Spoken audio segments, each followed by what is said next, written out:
वसुदेवसुतं देवं कंसचाणूरमर्दनम् देवकी परमानन्दं कृष्णं वन्दे जगद्गुरुम्.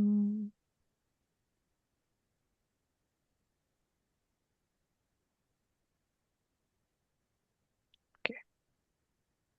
Slowly open your eyes, everyone. So we are moving into chapter 8. A quick look at all the chapters in the Gita, at least what we have covered so far. So the first chapter was called Vishada Yoga, which is the yoga of sorrow. So it's, that aligns to the idea of the first sutra of Yoga Sutras also, Athi Yoga Anushasanam. You've tried everything, tried to find fulfillment, nothing is working. So that sorrow that Arjun is feeling is really like that, sab kuch hai phir bhi, it's like something is unfulfilled. He's still, his mind is in a dilemma. So that is from sorrow, yoga is born. So sorrow is not something bad, or grief is not something bad. Confusion is not bad. It can be the soil from which yoga then rises. So second chapter is Sankhya Yoga. Remember, Sankhya Yoga is not the Sankhya of the Yoga Sutra model. It is the Sankhya which is really like original Gyan Yoga. It's the original Gyan Yoga, not even the way that Vedanta is teaching in terms of study. It is about a do nothing stage. Kuch nahi karna aur gyan ho jayega. That is the original Sankhya, ancient Sankhya. Third is Karma Yoga. Fourth chapter we spoke of Gyan, Karma, Sannyas Yoga. What are those three things? And then fifth is the Karma Sannyas Yoga, very applicable to householders. How can we be engaged in our regular daily life and still, make your karma into a sannyas? You don't have to go to the forest to be into sannyas. Sixth chapter, it was Dhyana Yoga, which concludes the first six, which is the mind and intellect oriented aspects in the Bhagavad Gita. Then from seventh begins the bhakti, we completed the seventh chapter, Gyan Vigyan Yoga. So this is the chapter which is exploring logic, science, and the world of feeling, those two dimensions, how they differ, and what through logic, through what you can see in the material world, you will only grow in that dimension. But to grow into spirituality, to find God, that will not work. For that, you need gyan. Otherwise, it's vishesh again. It's object based. Okay. So, and today we're starting Akshar Brahma Yoga. Okay. So you can see the screen, right? Yeah. So Akshar Brahma Yoga is yoga of the eternal God. Sometimes you will find commentators give different titles to there's slight change in the wording. So just to mention, Kshar without the A, Kshar, Kshar, means that which decays. Akshar means that which cannot decay, it is eternal. Om is, that's why it's called Akshar.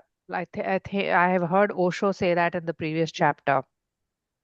And it is eternal in the sense that time will not apply to it. Paramhans Yogananda calls this chapter as the outer and inner universe. And Swami Prabhupada has called this chapter as attaining the supreme. Okay. Now, we closed on the 30th verse in chapter 7, where Krishna has introduced these ideas of Adibhuta, Adidaiva, and Adiyagna, which will be explored further in this chapter. So, in the last verse of the previous chapter, he said, those who know me as the governing principle of the Adibhuta, which is the field of matter, and the Adideva, the celestial gods, and as Adi Yagna, the lord of all sacrificial performances, such enlightened souls are in full consciousness of me even at the time of death. Okay. This idea is going to get explored further. So he's saying that those who are in full consciousness of me and recognize him in all of these principles, uh, if they are like this, then at the time of death also, this energy will be running in them, and they will just merge into God. This idea will get explored in this chapter. Uh, Chapter 8, the first two shlokas, he says, Arjun says. So Arjun hears Krishna say this in the last verse of chapter 7, and he says, "O Supreme Lord, what is Brahman? Absolute reality. What is Adhyatma, the individual soul? And what is Karma? What is said to be Adibhuta and who is said to be Adideva? Who is Adi Yagna in the body and how is he the Adi Yagna? Oh Krishna, how are you to be known at the time of death by those of steadfast mind?" Look at the barrage of questions that is coming like in just one breath. So Osho has made a comment on it. He says Arjun is not even listening. He is asking a question like, what is Brahman? Once you ask a question like, what is Brahman? There is nothing left further to ask or to answer at all. His mind is so full of questions. He is not he is not. It's like Upanishad mein wo bolta na, you have to sit near someone so transmission can happen. This is not happening to Arjun. That transmission, like Sadhguru also often says, yoga is a transmission. If you simply sit in darshan, that transmission can happen. But clearly, in the way Arjun is phrasing these questions, it shows that no transmission is happening. The inner noise is so much that it's just creating more and more questions. And we look at this. But first, just a little background. So Swami Sarvapriyananda just defining these terms. Brahman is absolute reality. Ishvara, what is Ishwar? Brahman in association with Maya is Ishvara. Okay, so Saguna Brahman, the one with attributes, is Ishvara. Adibhuta is that which perishes. It's the field of matter. Anything which is material will be born, it will perish, it can be created, it can be destroyed. Cosmic being Hiranyagarbha. Hiranyagarbha is like the cosmic egg, it's the cosmic egg. They say Brahman is like this Nirguna thing. And then the first the first level of creation from Brahman is Hiranyagarbha. So Hiranyagarbha is like a cosmic egg into which the Brahman reflects. And it is like the collection of all minds. It's the collective consciousness, so to say. That is what Hiranyagarbha is. So, okay, that is Adi Deva and Ishvara Saguna Brahman Adi Yagna. Uh, Ishvara Okay, yeah, is Adi Yagna. All right. Now, Swami Mukundananda has said Brahman is beyond this. He is described as Aksharam or indestructible because he is unaffected by the changes in the universe. So Arjun starts with the question, what is Brahman? So this is the explanation from Swami Mukundananda. He also quotes the Brihadaranya Upanishad stating, learned people speak of Brahman as Akshar. It is also designated as Param or Supreme because it possesses qualities beyond those possessed by Maya and the souls. So now with Osho. So Osho says Arjun is full of these questions. There is no end to it. He says human mind is like this, it's like a tree and there are leaves constantly sprouting, just constantly sprouting. And why are they happening? Questions are like those leaves. He says it is happening because your door is not open. If you simply open the door of your heart and you sit and you listen, answers will happen. Questions will stop rising. See, that state of enlightenment or a state of God realization is the state where questions dissolve. Questions bachte hi nahi hai. Remember in Yoga Sutra, we spoke of solutions after solution after solution. That becomes the state of your being. But if you are still with questions, it's because something within you has not opened up. You have not become silent inside. Within himself, Arjun, there's a lot of noise here. There is one thing I want to. Uh, okay, I think that's in the next shloka. Uh, no, here.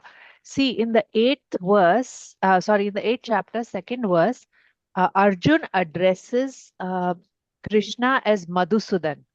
So Swami Prabhupada has made a mention here saying that Krishna, why has he used, see, every time Krishna is addressed with a different name, and there's a significance to that. So Swami Prabhupada says Arjun is so full of questions, and Krishna was the slayer of the demon Madhu.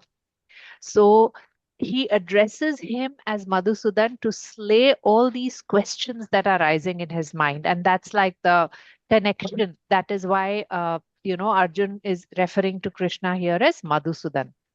Sorry, digress there. So, so there are no answers for Arjun because questions are echoing in his head. And this quality of waiting, dwar khol karke baith jao, which is what Nandi is is symbolic of eternal waiting. So that quality of waiting is very essential in a seeker. Simply sit, be open, simply sit, not with questions when you're trying to understand. It means your mind is tense and it is stretched. Now it cannot absorb the transmission. So if you can simply relax and sit, answers will start happening. That's how Osho has explained this. Uh, uh, he also comments that this question that Arjun is asking, is it really from a place of depth? Is it from a place of longing? Does he really want to know? Is it like a life and death question for him? Because the quality of questions for a seeker is that it should become a life and death question for you. It's not about kutuhal, like we spoke, no intellectual curiosity. Osho has mentioned on this, saying that the kind of questions that Arjun has posed, and like in one breath, Brahma, Adibhut, Adideva, everything, like he's not even waited for an answer and he's just putting one question after the other. It shows like an intellectual itch. It's just an itch. And Krishna can give him that answer and that itch will be satisfied. But Osho explains the itch is like this. It's like a scab, which is itching. And then you will start itching the scab and it gets worse. The wound gets worse.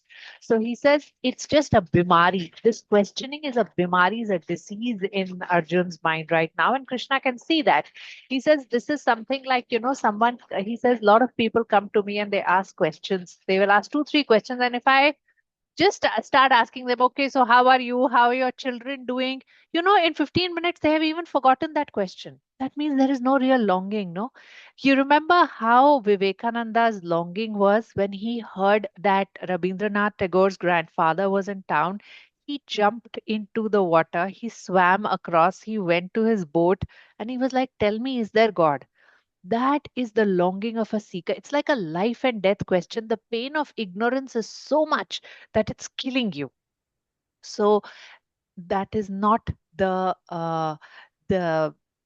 feeling behind Arjun's questions. It's more like Arjun is thinking, let me ask all these questions. Krishna will get fed up and say, Arjun, tujhe jo karna hai kar. That is what he's hoping, because Arjun wants to do what he wants to do, but he needs Krishna to somehow okay this. That is why he's like trying to see, will Krishna just give up on him, and then he can just leave the battlefield and go away. So uh, so Osho has mentioned that Brahma Sutras begin with this question, uh, jig, Jigyasa Dhikaranam. Brahma Sutra begins with that first sutra is like that, which means यहाँ से ब्रह्म की जिज्ञासा शुरू होती है. But Osho says this is the last question. Arjun makes this the first question and he keeps asking more after that. So, um, so another thing that he mentions is that Krishna is actually, he's an amazing teacher. He is, he keeps answering all of Arjun's questions, tries and attempts, even that which cannot be answered and put into words. He tries to give it some form. He tries to quench his thirst. He said if Buddha was asked these questions, he would say, no, there is no answer. I will not answer. There were certain questions Buddha had said, I will not answer these questions because they cannot be answered. And we will look at that. This whole question of does God exist? There is no answer for this. If you answer, you will create more questions. So, yeah, so Osho has mentioned that. So, so what is Brahman? that which is indestructible. So, do we know anything in our world that is indestructible? We live in this material world, and in the material world, everything gets destroyed. So, we don't really have an understanding of what is Brahman because it is that which is permanent. Yes, Ratna. Swati, is it MAN? Is it Brahman? It is. I made a Okay. typo there. It is Brahman. Okay, sorry. It's not Brahma, it's Brahman. It's a typo. So the senses can grasp only that which can be destroyed. The container is something that the senses can grasp, but there is something else which is inside the container, and that is Brahman, that which is indestructible. So,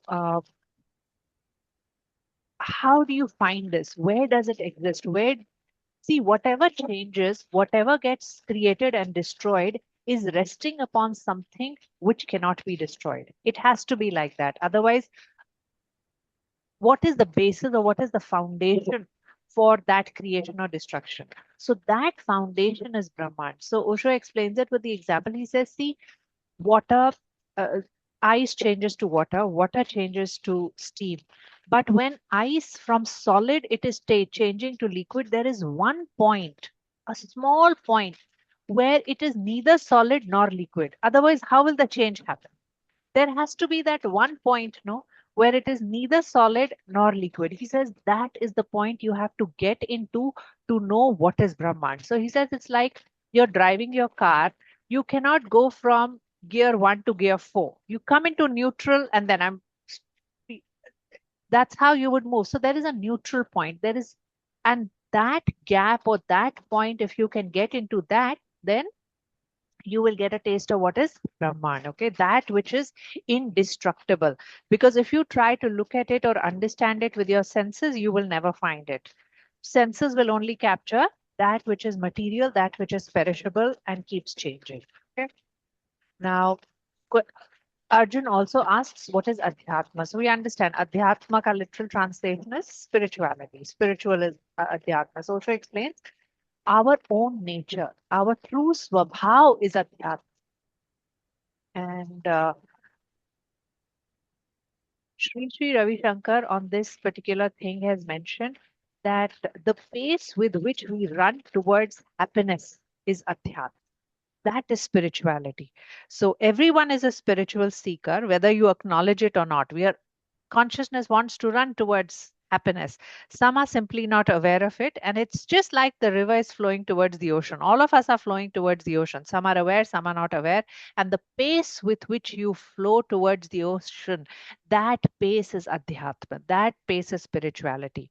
Now, why are we not aware of our own nature or swabha? Why don't we know what is adhyatma? If I ask you, who are you?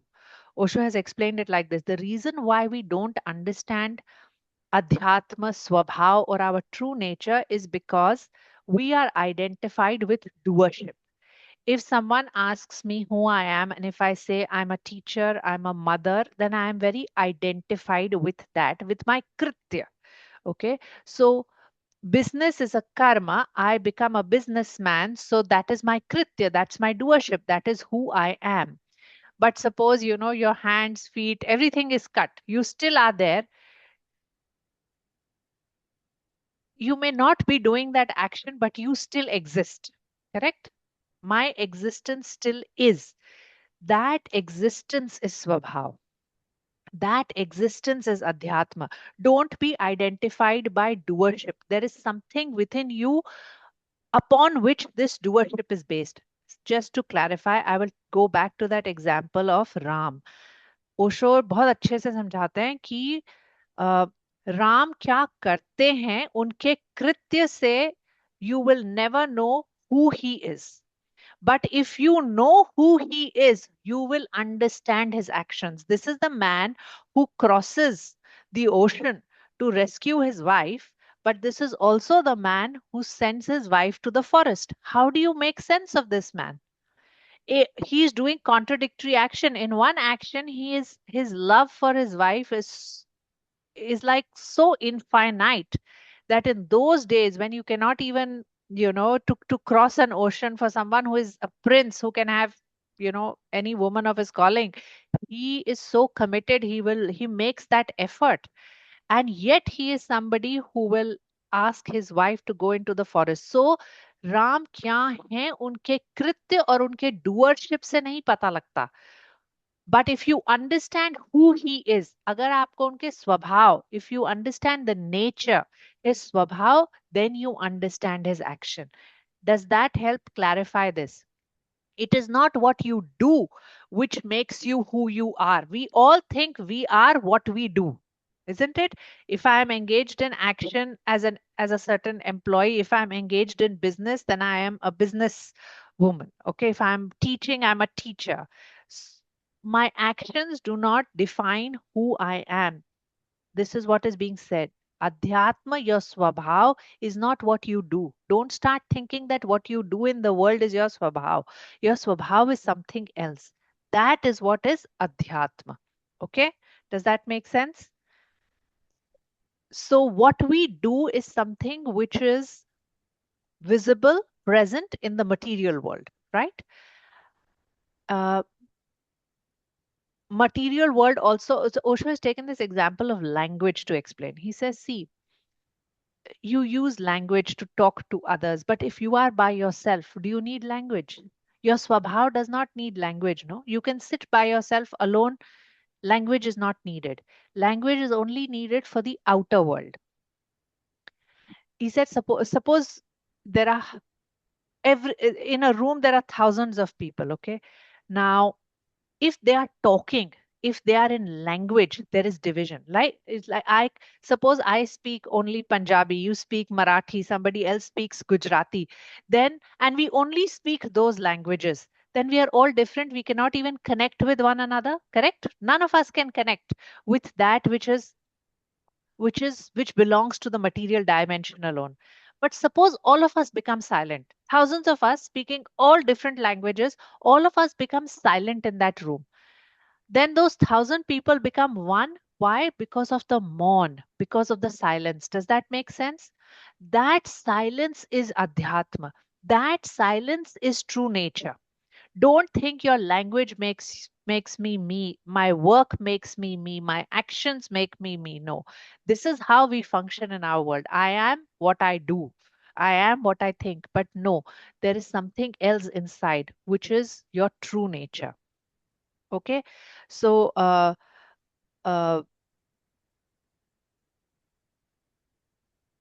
yeah. So he speaks of mourn and silence as a way, as a doorway to adhyatma.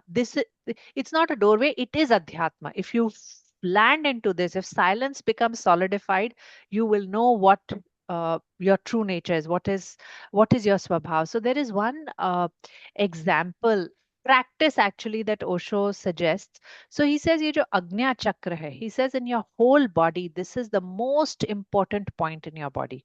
So he said, when you're feeling very happy, no, for 1 minute, he says, just bare bodied. He gives this practice I've not done, but I'm just sharing. He says, just lie down bare bodied in a room and press this point, keep rubbing on it for 1 minute. He says, then when you're very happy, he said, then what happens is that whatever energy is there in your body, it will start collecting at this point. And remember, this is the Bhrumadhya point. We spoke of it in the last class also, that at the time of death, energy collects here. It can collect here if you have been doing certain practices and if those channels have been opened up. So he says, rub this, it will collect. Once that happens, you visualize that your mind, your face, your whole body is expanding. Just visualize it's expanding 6 inches, a little bit more. Come back, rub into this, keep repeating this practice, and then you visualize that it's touching the whole room. It's like a balloon. And he says, you will actually feel it. You will feel yourself having become so large and so big. So then, who are you? Are you just this form, this definite shape? So he says, you are not this akar. You are not this form. You are not this action. You're not the actions that you do. You are something else, which is inside you. This is the way he has explained adhyatma. He says, so that will, he says, it can actually give you a sense of your nature, that which is so expansive. it can cover everything. It's like sky. It can just spread, spread, spread. And to me, that is Krishna's yoga, where I expand so much that it includes everybody. Now, nobody is different, correct? Because my eye has, if it expands and it covers this room, it can it can go beyond this room. It can cover the whole country. It can cover the whole earth, and then everything becomes me, isn't it? That is the practice of expand your ego so much that everything gets included, or burst it, burst it. Those are the only two ways.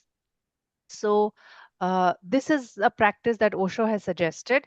And many of you, I mean, if you're following certain meditation practices, there is there is a aura and a there is a pancha kosha meditation, I think, by Sri Ravi Shankar, where he takes you through this expansion of your being. There are some, those of you who follow Sadhguru, we've done certain practices with Sadhguru where he will tell you, see yourself expanding, covering first the place where you're sitting, then covering that area, that geographical area, then expanding further to cover that country, the town, the country, then the whole of the earth, and that your energy is covering and the whole of the earth. And it's like a love based meditation and connection with everybody. But this is how you, and see, there are people who can through these practice actually feel it.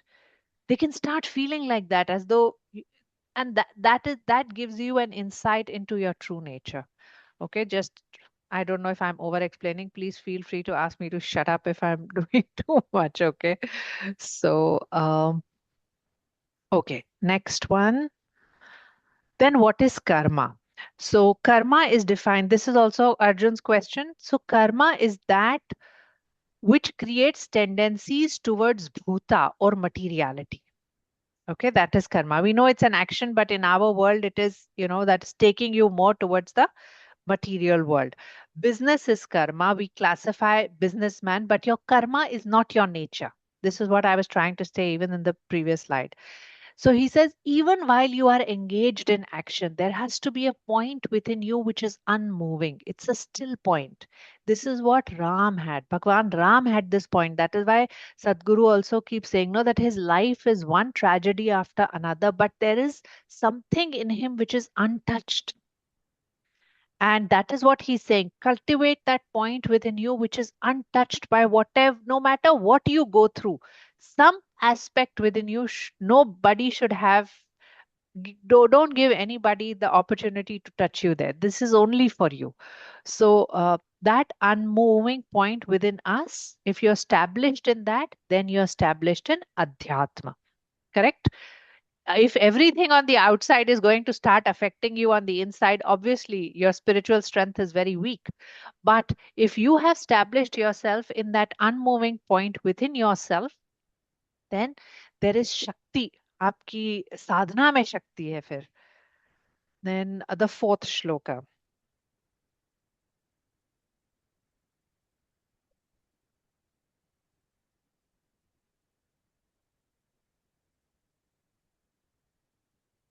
I also want to mention something. When Arjun asked this question, what is karma? Osho has mentioned that many commentators have referenced this or connected it to karma kand, to, the practice of rituals and yagna.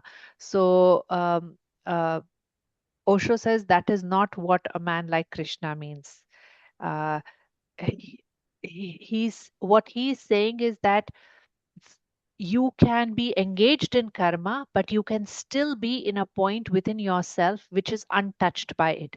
So it's like you can be a karta even while being engaged in karma. We have spoken of that, correct? You can be a karta while you are engaged in karma. Krishna is like that. So much karma he's engaged in. Buddha is like that. So much karma he's engaged in. So many actions.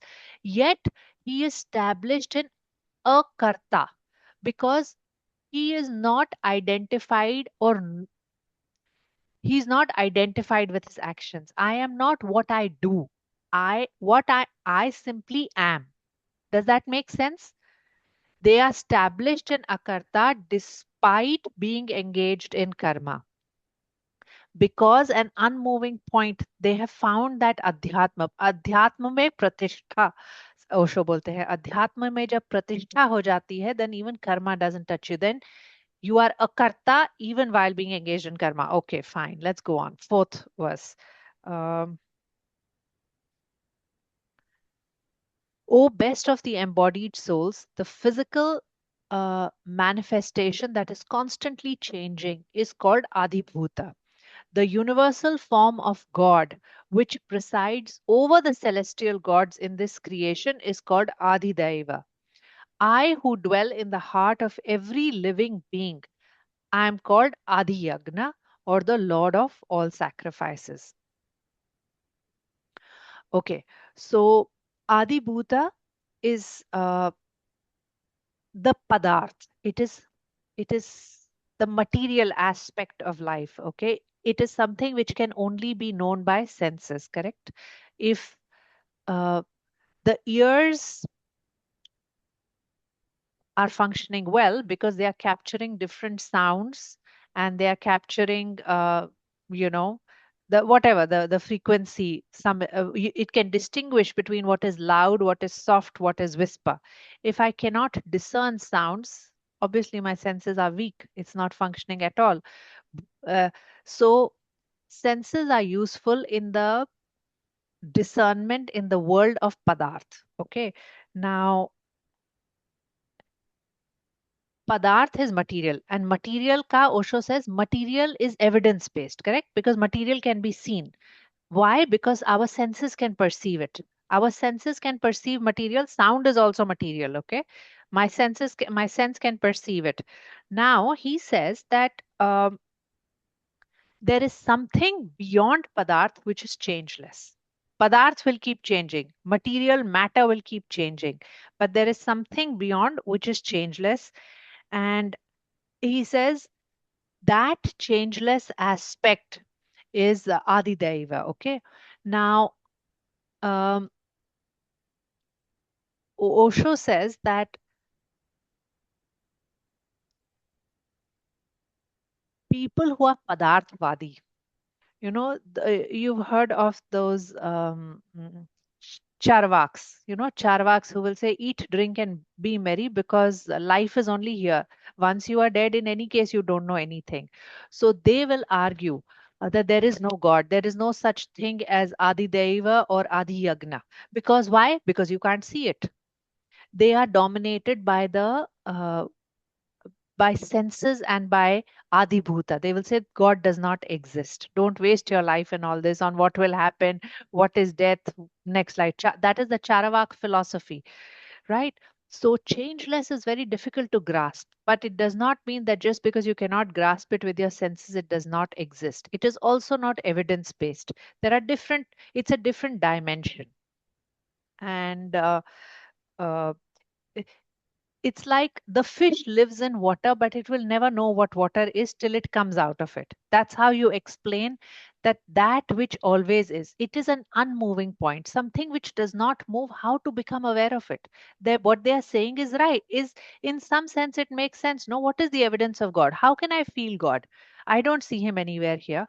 So Osho ek example dete hain. He says there is a dog. He is tied to a string that has a rock. Okay, now, as long as he's sitting and there is no movement in that string, it's loose, the dog also does not feel that he is bound by the weight of that rock which is around the string. But the moment it gets up and it tries to run, he finds this point, isn't it? It's an unmoving point. So he says it is like this. It is like this with all of us. That's why when people are in deep sorrow, suddenly, they start getting the first vibration of that point because they begin to move deeply within themselves. Jab tak when things are just okay outside, then you are still engaged with the material world. Shift a little bit of material world here, increase a little bit of pleasure here, I'll become happy. But there comes a point where pleasure does not bring any happiness. You still keep feeling empty. That's when the search for God begins. Okay. So, Padarth can get destroyed. It will get destroyed because it is made out of bhuta. Bhuta is Pancha Mahabhuta. Pancha Mahabhuta plus, of course, those mind, intellect, ego, which Krishna speaks of in the earlier chapter. It is created by joining. If it is created by joining, it can also break. So Padarth will break. Paramatma is Astitva. Okay, God is Astitva, it is Akhand.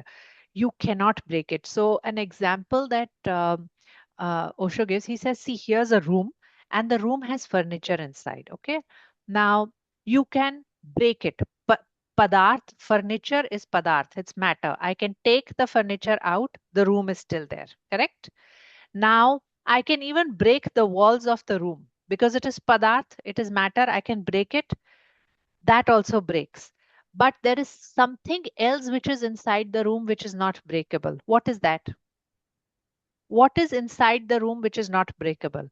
Which was, which is, and which will continue to be. And you know what it is? It is space, correct? When the walls were created around that space, it became a room. You put furniture inside the space, now you're so identified with the furniture that that furniture, the presence of the furniture makes the room a room, isn't it? The presence of the furniture, does that make sense to you? The presence of the furniture makes the room a room. But that is not the truth. It is room because of the space. That is why it is called room. I have room. Does that make sense? This is the same thing as we getting identified by our actions. Kritya. मैं I chop wood, so I'm a woodcutter.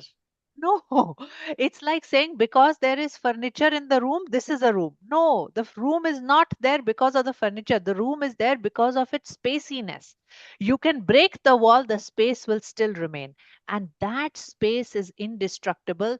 That is the unmoving point. That is what is Paramatma. That is what is uh, Adi Daiva. And Krishna's Osho has said that is why the closest that you can get to the description of Adidaiva or God himself is Akash, sky, because there is no end to it. Astitva is like that. You cannot put boundaries around it. It is limitless. All right, and it you cannot divide it. You cannot divide the sky. You cannot divide space any further. Uh, it is complete. It is Astitva. Okay. Then Purusha. Sleeping Adhibhuta is Padarth. This is very interesting. Okay. Eckhart Tolle got enlightened from deep sorrow and depression. Yes, many people do know they come into deep depression and they get enlightened. Even Valmiki, he was so saddened that his own family for whom he was robbing, they were not willing to take results of his karma. He said, I do this for you and you're not willing to share that with me. And that just it created such a sense of dejection in him. Then he took the mantra that was given to him and became enlightened. Same thing with Tulsi Das also. No, his wife insulted him. He was it. That's why that first sutra of Yoga Sutra really makes sense. No, now yoga. You have tried everything. You thought you will get happiness and pleasure. Nothing happened. Now yoga. Now that you have become disillusioned with the world. So disillusionment is a good thing. Sadhguru says the faster you get disillusioned, the better it is. Because as long as you keep thinking you will find something in the world, you're still lost. You're still running in circles. All right. So sleeping adhibhuta. So Adhibhuta is the world of matter, but there is consciousness there, correct? There is consciousness even in matter, but as long as consciousness is sleeping, it is Adhibhuta. The moment this consciousness awakens, the eyes shift to Adideva. So it's the universal form of God which presides over the celestial gods in this creation is called Adideva. Okay, so that will happen when consciousness rises. And Osho has of course mentioned that is why in so many religions uh, you know they are against alcohol because it reduces your consciousness. It's only when consciousness rises you recognize Adideva, you recognize that principle within yourself. So is there a God? Now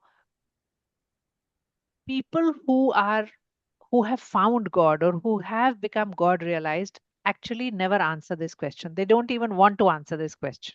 Is there a God? Because the moment you say there is a God, the opposing argument that there is no God also becomes possible. So then, again, you are in the world of padarth, is not. Again, in the world of matter, language which will create barriers and divisions.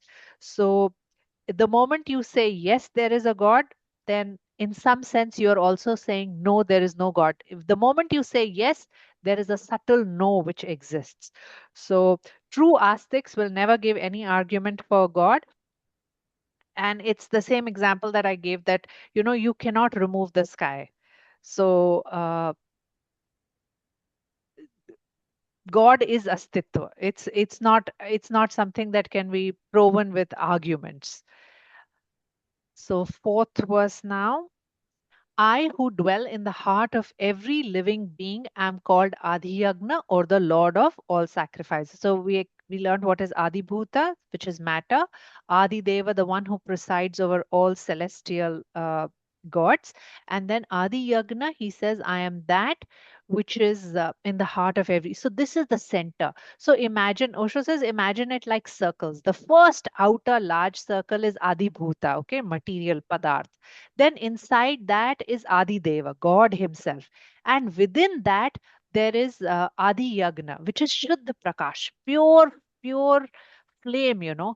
Flame does not emit any smoke. It's he says, uh, Adi Deva, when there is Chetna, Adi Deva is a state of Chetna rising, consciousness rising, but it can still be smoky. You still can't see the source of it. The source is this Adi Yagna, which is there within us.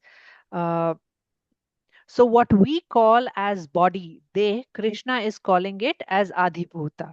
Inside this, there is Chetna, which is unconscious, which is sleeping within us. When it wakes up a little bit, then there is recognition of Adideva. If you go further into this, there is a center that is me, Krishna says, that is Adi Yagna.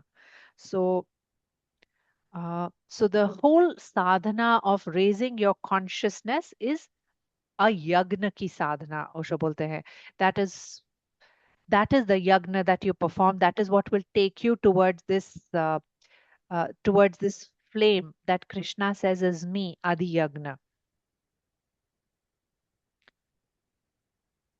And when we have a sense of that yagna within us, when we are in total harmony, then everything will come into balance and the entire world feels like our own. So, this is the expansion. If you come and touch this source within, then you see yourself expanded, not just like right now, our I only includes our family, my children, my husband, but it can expand to cover the whole earth if you can come and connect to that point, that Adi Yagna within yourself. Okay. So परिवर्तन जिसका स्वभाव है वो पदार्थ जो नित्य है, that which is permanent is Paramatma. Uh, Now, in this particular shloka, when Krishna addresses Arjun, he says, Deha, he said, Hindi translation is Arjun, Deh dhariyon mein shresht ho tum. And you can recognize this. So he addresses and explains to Arjun as Deh Dharyo mein Shresht. So, Shubhalte, what does he even mean by this? That, why is he Shresht? Is it just because of the body that he is? Because he's a prince? So, there are commentators who have explained that, he calls him the one who is in this embodied form, and his embodied form being the best because he is the prince, he is a kshatriya, or because he is Krishna's friend. That is why Krishna addresses him like that. But Osho has explained that is not the reason why Krishna calls Arjun, or Krishna says to Arjun that you are the best among the embodied beings. The reason why he says that is because of his proximity to this presence of Krishna. And again, where Krishna says I, it's not his individual I. This is the original mind. This is the Bhagwan Vacha. He says you are so close. So Arjun is something like in that, he's waking up. His consciousness is waking up. He's in that Adi Daiva state. And if he takes one jump, he can come into Adi Yagna. And right now, with Krishna being so close to him, the possibility exists. See, that is why, if you have heard Sri Ravi Shankar, if you have heard Sadguru, they all say to find a guru in your lifetime. If you're able to make that connection, if you're able to feel that Guru Tattva in someone, it is a great blessing, because it takes lifetimes to come into that state. Then that Guru becomes like a passageway for you to take that jump, because that last jump is difficult. So he is Dehdaharyo mein Shresht only because he is placed in this unique time and space coordinate where he's so close to Krishna, and that occurrence can happen for him. So uh, this is the same as how Anand uh, was to Buddha. He was so close to Buddha. So he would also be Dehdharyome Shresht because of his proximity to Buddha, or how Chuangsu was to Lao Tzu, or how Luke was to Christ because of their proximity to their guru. And so Krishna wants to remind Arjun that this is a momentous moment. It will not happen again. Uh, you know, that he is hearing this Gita. And again, Gita is not something that Krishna gives. It is Bhagwan Uvacha. It is coming from that Hiranyagarbha state. There is a mention that after this war is over, Arjun asks Krishna that, can you tell me that Gita again? And Krishna says, even I cannot repeat it. Even I cannot say that. It just happened then. So it's almost like Krishna became a channel, and it was coming from Hiranyagarbha, from the cosmic mind. So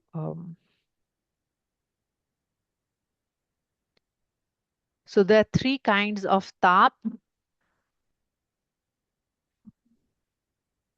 So this was mentioned, I think, in Swami Sarvapriyananda's commentary or somewhere. So tap is referred to as difficulty in life. Swati, the Yes. screen is not sharing. Screen is not sharing. I'm sorry. Okay.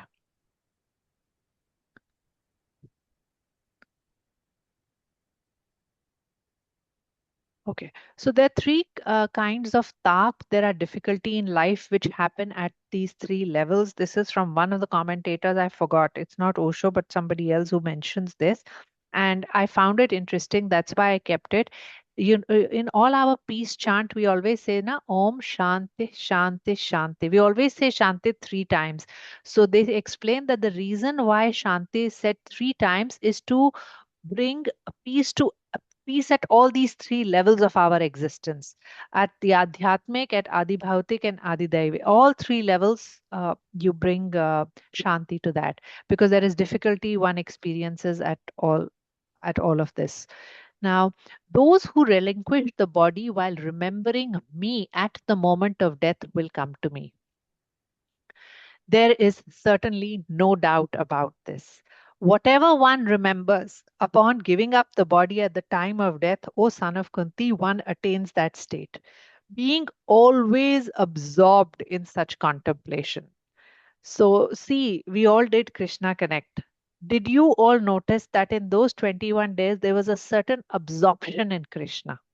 Did you all feel it, those of you who participated? There was some absorption and immersion into Krishna. You felt it, correct? There was a long, and it was coming from a place of love, isn't it? It was also coming, oh, let's do something. What will I do? What can I do? There's an enthusiasm associated with it, isn't it? There is some that, okay, let me try. Whether you could do something or not do something is not the point. The point is not performance, whether I came up, but your mind was on it. The enthusiasm was there that, okay, let me see. Even if you didn't come up with anything, that's fine. But that the desire for Krishna to be with him, to present something to him was there. So this desire, if it is, I'm not saying Krishna Connect, whichever way you love God, whichever way is your longing for God, if this can be kept like a running stream within you, then certain energy pathways open. At the time of death, then that whole energy, like Osho says, no, will collect here at this point, and you will exit from that point.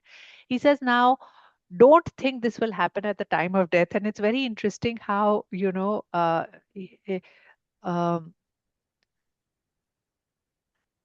Osho says that Krishna must have seen on Arjun's face that, oh, he's saying at the time of death, theek hai, at the time of death, we will remember him. Abhi kyun is jhanjat mein padna?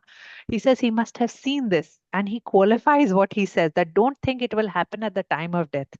It will happen only if you have a lifelong practice towards this. If you don't have it, then at the time of death, you there is so much fear that through vichar you cannot remember. We spoke of that in the last class. Vichar nischal ho hi nahi sakta, mukti nahi milegi. Only bhav can be nischal. So whatever bhav you are cultivating, that bhav will get collected, and it will allow you towards mukti. So two examples. See, if you are concerned about your wealth, all your life, your mind is on money, on saving. Meri tijori ho, I have to keep it safe, insurance, money, all of this, all your life, your mind is on that. You think at the time of death you will remember God. No, your mind will go towards your tijori. There is one example that Swami Sarvapriyananda had given, in his commentary. I remember he says, and this is a true story of this woman, at the time of, while she does have a certain sadhana, he says at the time, he said it happened in his extended family or somewhere, but a true story. He says at the time of death, she's lying on her deathbed and then she's worried about her children. At that moment, she knows she just has a few hours and she's going to pass away, and she's giving directions to her children, do this, do that. So much entanglement with children. He said, at this moment, at least you should drop it and just be with God. But she couldn't do it because there is so much attachment, so much. This is not attachment, this is entanglement. We just can't drop it. That now it's done, finished. There's no more that you can do for them. जो होना था life में हो गया. But if you don't have a constant practice, then it will not. Don't think it will happen at the moment of death. This is uh, so there is this whole idea of jap also. Osho says, no, that is why people say Bhagwan ka jap karo. So the principle and the idea behind it is this, ki aap jap karte rahenge, then that will, the smaran of God will stay with you. Very nicely Osho explains this. He slices it further. He says, sure enough, and I have gone to ISKCON temple and have heard those sevaks there saying, उन्होंने 100,000 का जाप किया. It's almost become ambitious. I can do 100,000 ka jap. I mean, it's nice. Like, even in my practices earlier, we were all like, at least I was like this, 108 Surya Namaskar. It's an ambition. I wanted to do it. I wanted to be able to do it. Fine. We all have our starting points. But if you get stuck with it, then where is the space for love? You are doing this as a conquest. I did 100,000 jap. I did 10,100,000 jap. So he says, if you keep doing it, it will create a mechanical memory inside you. And you often people do it out of fear ki kam se kam my mind will not go into wrongdoing. Okay. So out of fear, I will keep running this jap. मुझसे कुछ गलत ना हो, मेरे साथ कुछ गलत ना हो, मेरे साथ कुछ अशुभ ना हो, मुझे भगवान का जाप करने दो constantly. राम राम राम राम राम राम ऐसे ही चलता रहता है, ताकि but what is the source of it? Why are you doing that jap? It's more, many people, I'm not saying everybody, Osho explains this, lot of people are inspired towards this kind of job out of fear. He says, then at the moment of death, what you will remember is not Ram Ram, you will remember fear, because what collects is bhav, not the word. When you are, imagine you're in a death state, सोचने की भी शक्ति नहीं होती है तब. So where are you going to think words? It's only your bhav, the feeling. It will all get collected. So fear will get collected if that is what motivated you. But if he says uh, हार्दिक भाव से जो जाप किया जाता है, when you do it as an expression of your love, because you love, so you do jap. It's like how you think about your child. Why is that woman sitting and thinking about her children? Because so much love towards that, so much attachment towards that. So if you want to build love and attachment, build it towards God. Find ways. It is, you have to fall in love with God. There is no other way. There is no other thing. There is no sadhana. It's not.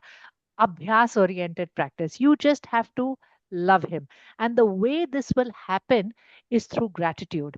If gratitude is very high, then love for God automatically happens. If you remember in the previous chapter, Krishna says that those who worship celestial gods so that, some of their prayers will get answered, they will, सकाम रूप से जो लोग भगवान celestial gods को worship करते हैं, he says, I will strengthen their shraddha even towards those celestial gods, because finally, even those celestial gods get energy through me. And the point is that, suppose something means so much to you, you need that fulfilled. You need that desire fulfilled. आपका बच्चा मर रहा है. आप भगवान को pray करते हैं and, your child starts becoming well. Won't you be so overwhelmed with gratitude? It can be such a pouring of gratitude in you that at that point you will start connecting with Krishna rather than celestial gods. That feeling of connecting with Krishna will become so high.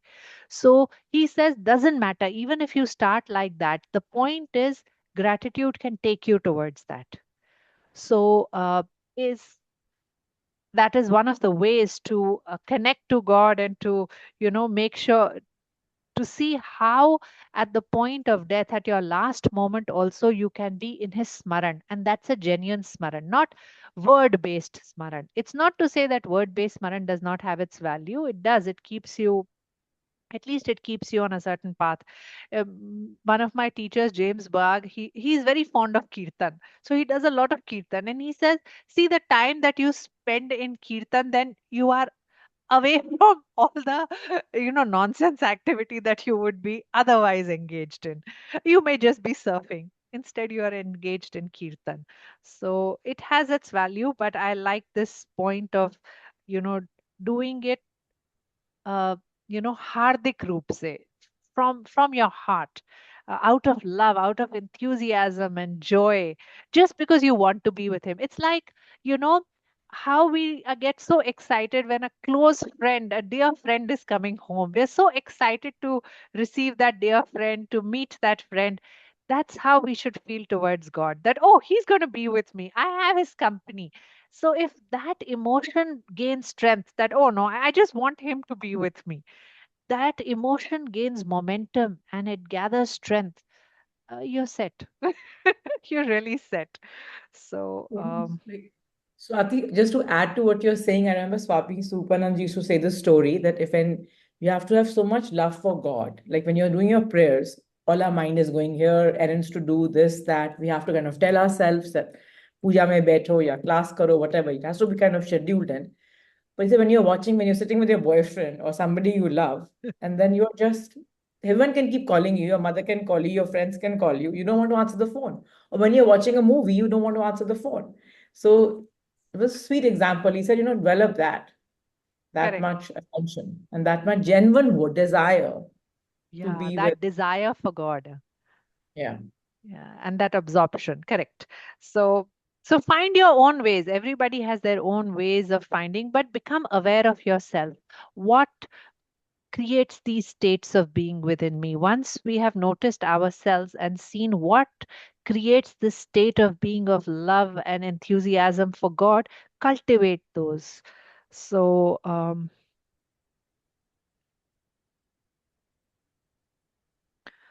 okay. So yeah, it's really like you have to marinate your mind in God, like like we spoken of, color yourself in His name, in His being. That's why those stories, reading the Bhagavatam and all, is really recommended, because stories are always relatable. They go into the emotions faster than thoughts and vichar and analysis will go. But Um, then, Swati, this is where the challenge also comes, that when you're living this householder's life, then so many distractions, so many other relationships, so many commitments, and either one consciously says that I will cut it down. Then what's the solution? Then how does, is it an escape then? Then one has to do, something has to give, right?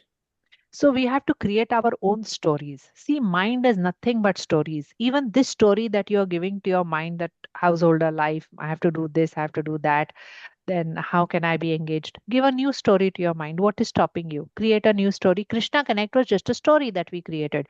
So you create a story in your mind. God lives in my house. If I cook, first I have to look. Think of God as a baby. See those people who do Laddu Gopal practice. What are they doing? They have created a story. God is a living thing. Bhaiya, before I go to work, I have to give him food, my child. How can I leave without work? Leave without feeding him? Or in the morning, it's like, say you've made a commitment that I will do a certain arti every day, or I will light a lamp every day before I go.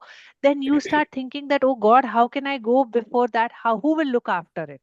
So you have to form your own stories in your mind and your own connections, and it's open, it's up to you. How do you, so whatever work I am doing, you it's like, you see that God wants me to do this. You treat it as command of God, कि अगर अभी मुझे खाना बनाना है, मेरा मन नहीं है, then you say, oh, he wants me to do it, then it is his instruction, so I must do it, and I must do it well. And then if I'm not able to light the lamp, you tell him it's your problem. It's your story with God, it's your relationship with God. How is nothing but relationship. So how will you build and connect and strengthen that relationship? So that's I think that's for each one to delve into, and uh, find your own points and coordinates. Okay, now,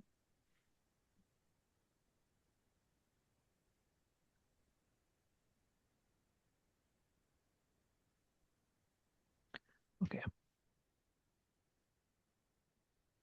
So true smaran of God is a result of joy. It's a result of love. It is not mechanical job of God. Remember that. Okay, it's that's also important. Now, okay. So there is this story, many popular story. Many of you may know of King Bharat. So King Bharat was very inclined towards, spirituality, and he leaves his kingdoms, comes to a forest, starts doing his practices there. Then one day, he sees that there is a pregnant deer that is being chased by a tiger, and it jumps into the water, and out of fear it delivers its fawn there in the water. So the mother deer crosses, but the fawn is left there in the water. So King Bharat is watching this whole spectacle, and he feels very kindly towards this fawn. So he goes into the water, he brings this baby out, and he starts looking after this fawn. He will bring him food and grass, and every morning it's like it becomes his bhakti. It's his, he now builds a relationship with this. Relationship building needs that glue, so this glue starts happening between the fawn and King Bharat. So uh, over a period of time, the fawn grows and his relationship becomes stronger. Every day he's thinking about him, uh, and all of that. Okay. So when he dies, at that point, his mind is not on his sadhana. He left his kingdom to come to the forest to engage in sadhana, but caught up in this relationship with the deer, and his mind is only on the deer. So when he dies, his bhav or his whole energies towards the deer, and it is said, this is a true story. This is rare. Sri Ravi Shankar says, once you take on a human birth, you don't fall back in the chain. He said this is a rare occurrence that happened,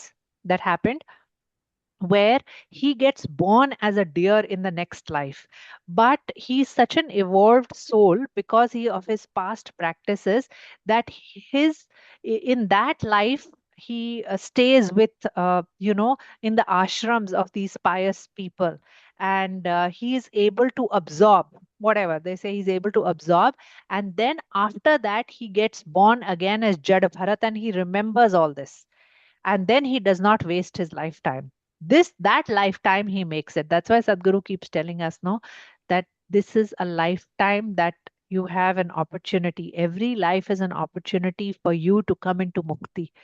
Don't keep wasting, and don't keep putting all your time into just samsaric uh, management, the management of your samsara and the material world. life will finish. Then you think when you are dead and you are old, you think you will do your practice, then body will not support you. See, I mean, now I got into yoga in 2010.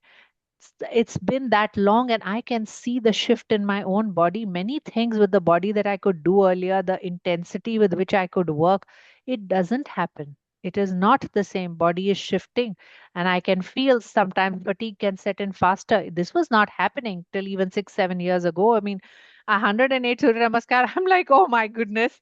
I mean, I've not gotten into that. It's done. Certain things, eh, body is like that. It is made of matter. How much you will not be able to sustain to that level. Even if you look at Guruji Iyengar or Guruji Patabi Joyce, what they were doing in their 40s, they were not doing that. uh, Guruji Iyengar lived up to like end of 80s. He was not doing that anymore. So it really, when the time is right, put it into certain practices, build the capacity of the body. Then you can sustain a gentler practice as as you get older, and certain other practices will take front row. So yes. So, according to the Skanda Puran, thinking of God at the moment of death is exceedingly difficult. One has to cultivate that bhav, and if that bhav is there, then yes, the moment of death can also be the moment of mukti for us. Uh, this we'll take up next time. All right. So, if anybody else has anything to share, this is connected with the next set of shlokas, so I don't want to. Uh, okay, wait, let me see. Couple of things we can do here.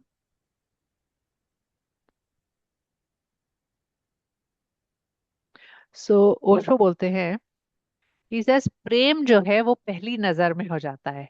He said जो दूसरी नजर में होता है वो अभ्यास है. So it's something like that. So uh, so one has to see this distinction between the mind and the heart. Like Shri explains it very nicely. He says, see, mind is uh, the nature of the mind is that it likes to learn. It likes to see new things. Bore हो जाता है. Mind is like that ना, ऊब जाता है. It wants change. It wants to see something new. It wants research, science. All of that is connected with the mind. But heart goes towards the old friend, my dear old friend, and heart finds comfort in it. Okay, so just a little mention he makes about how heart and mind operate, and don't think that you will remember God with your mind on your deathbed. You will not. It needs a heart, and heart will go gravitate towards old relationships. It is like that. um, अभ्यास से नहीं होगा. So Osho has given this example. He says,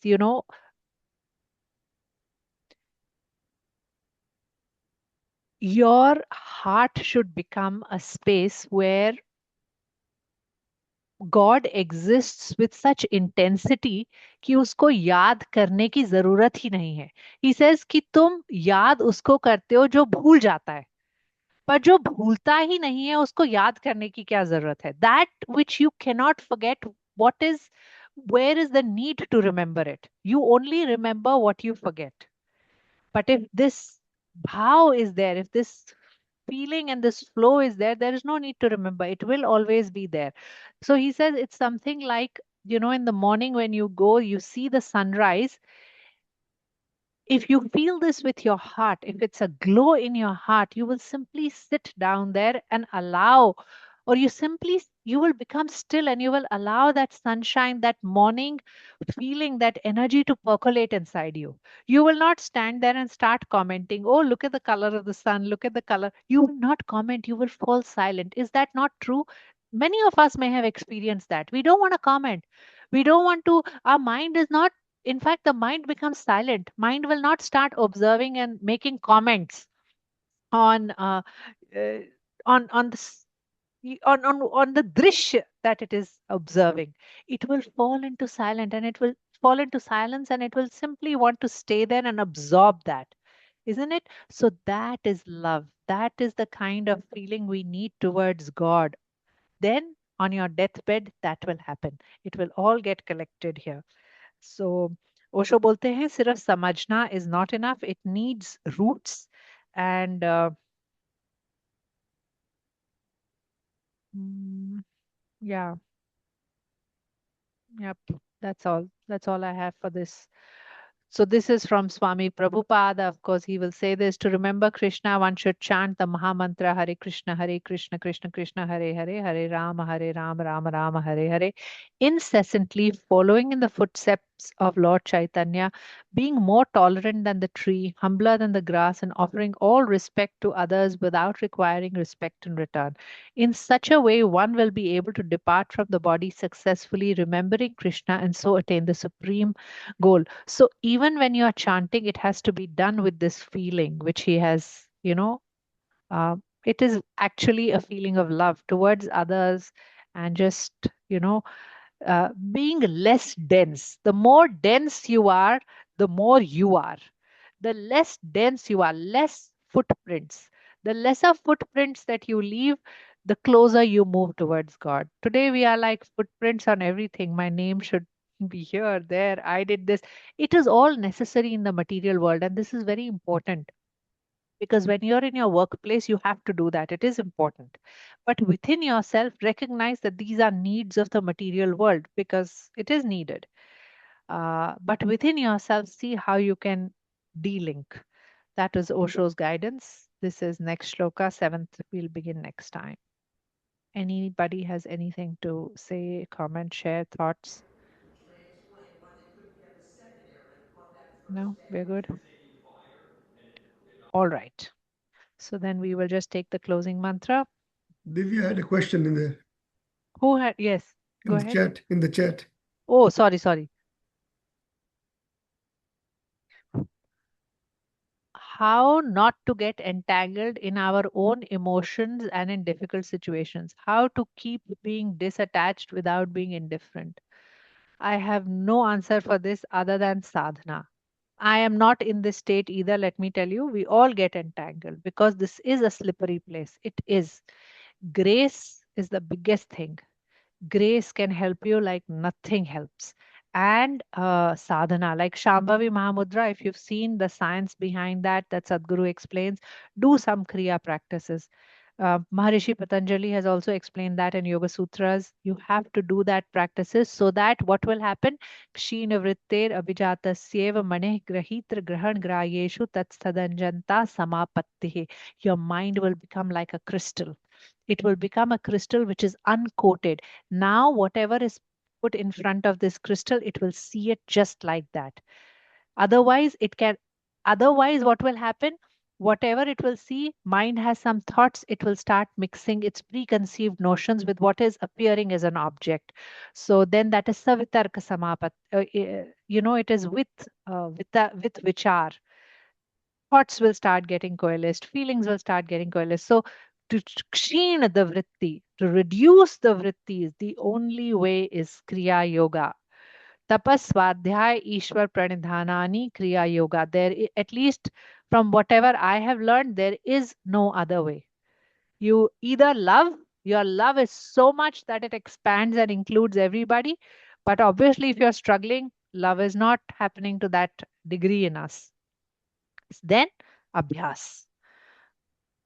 Tapas, you need consistency in your sadhana. You need to do it with respect, with humility, dedicated to the divine, and swadhyay. Keep observing yourself. Keep जो कोई भी मेरे बारे में सोचता है is irrelevant. Don't swadhyay is whichever way I am, I declare it, and keep observing whatever shifts it is creating, what shifts practices are creating inside you, making conscious choices out of as a result of swadhyay. So that is the only Swati, can way. you just repeat the point about no, what you're saying about sadhana is very correct. Even if one practices anything regularly for even some time, after 15, 16, 17, 18 days, there is a certain kind of a confidence, a certain kind of clarity that comes in. So that, yes, amazing. थोड़ा सा जब स्वाध्याय का बोल रहे हो एक बार इसको एक्सप्लेन कर सकते हो to come into your So own being. okay, swadhyay is not, swadhyaya means swayam ka adhyan is Hmm. swadhyay. Okay, so my ability. So normally, what are we doing? We are looking at other people. We are too busy checking, commenting, discussing, passing judgments on other people. So our arrow is like this, pointing at others. Osho says build the arrow two ways. One arrow should point at yourself. Observe yourself. So in situations in with people and stop worrying about other people. You should be concerned about yourself. A sadhak preoccupation should be with myself. What how what is the difference that it will make to me? How should I be? So only if you are looking at yourself, you will be able to make conscious choices. When you make conscious choices, karma thins. If you are making choices in unconscious states without awareness, karma will keep getting thicker and thicker. And that's bondage. Karma is bondage. If you want to thin that down, then you must make that conscious choice, which cannot be done without swadhyay. So that is swadhyay. Swadhyay एक और चीज बोलते हैं ओशो, जो दूसरे बोलते हैं, it should become irrelevant to you. Whatever other people say, it जो जिसको सोचना है सोचने दो. Whichever way I am, be very honest and authentic about it. That authenticity is very important. Declare whatever I am like this. This is how it is. You have to bring that oneness, that alignment is very important. I have a whole write up also on Swadhyaya. Anybody else? What are the things that we did on Swadhyaya? Please go ahead. We've discussed this so many times. So if there are other thoughts that are coming to you, please go ahead and share. That's what they Just say, right? that Thoughts, Shravanam, words, and Mananam. actions should be streamlined. I'm sorry? Thoughts, words, and action, all in the same line. Yes, that's why. Jaisa main hu, thoughts, words, action, all in the same line. You have to be, that inner harmony is very important, very needed. Yes, Sangeeta, you were I saying was something. just saying the Shravanam, Mananam, Nididhyasana, that whole Correct. practice is Shravana also Manana Swadhyaya. Nididhyasana is also like a Swadhyaya practice. Like you've heard these texts. You have heard, like Swadhyaya in certain texts, they will also say it is study of scriptures. Maharishi Patanjali's Yoga Sutra will never say Swadhyaya is study of scriptures because he's not about thoughts. He will say thoughts create the problem, leave them aside. But yes, in certain other traditions, they will also say Swadhyaya is also about study of text. So when you do that, you're listening to them. Shravana, Manana is contemplation on that. And Nididhyasana is actually applying that, which is your sadhana, seeing that in your daily life. So that is also a way of Swadhyaya. Anything else? Thank you, Ji. Thank you, Swati. Helpful. Okay. Yeah, All right. thank Then we you. just take Swati a. had asked if the Brahman, when you say Brahman, that's what's Nitya. When you say everything is Anitya, right? The Nitya, only permanent, thing that's Nitya, yeah, that's is permanent, Brahman. is Yes. Brahman. Okay. It is imperishable because so Brahman uske andar bhuta hai. The tattvas, the bhutas are inside that. They will keep changing. The Brahman it's astitva. Astitva itself is Brahman. Existence is Brahman. So it's a container, like you said earlier. It is that which is contained. Container can be destroyed. Body can be destroyed, but the soul Okay. inside cannot be destroyed. So it's like that space inside the room, Puja. Space can be contained in the room, but it cannot be destroyed. You can destroy the room, but the space can never be destroyed. So that space is Brahman. Yeah. And when you explained the Akash element, I think that was very clear. So thank you. Yeah. Osho explains. I'm just When sharing you from. transmitted that, yes. All right. Okay. So we'll just take the closing mantra.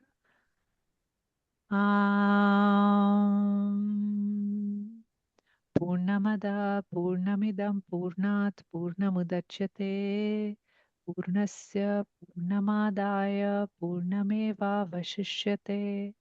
Om Shanti Shanti Shanti. Om Shri Krishna Arpanamastu. Namaste. Thank you very much, everyone. Have a nice Sunday. Thank you. Next You too. last Sunday also, right, Thank you. Swati? Next Thank you. week we have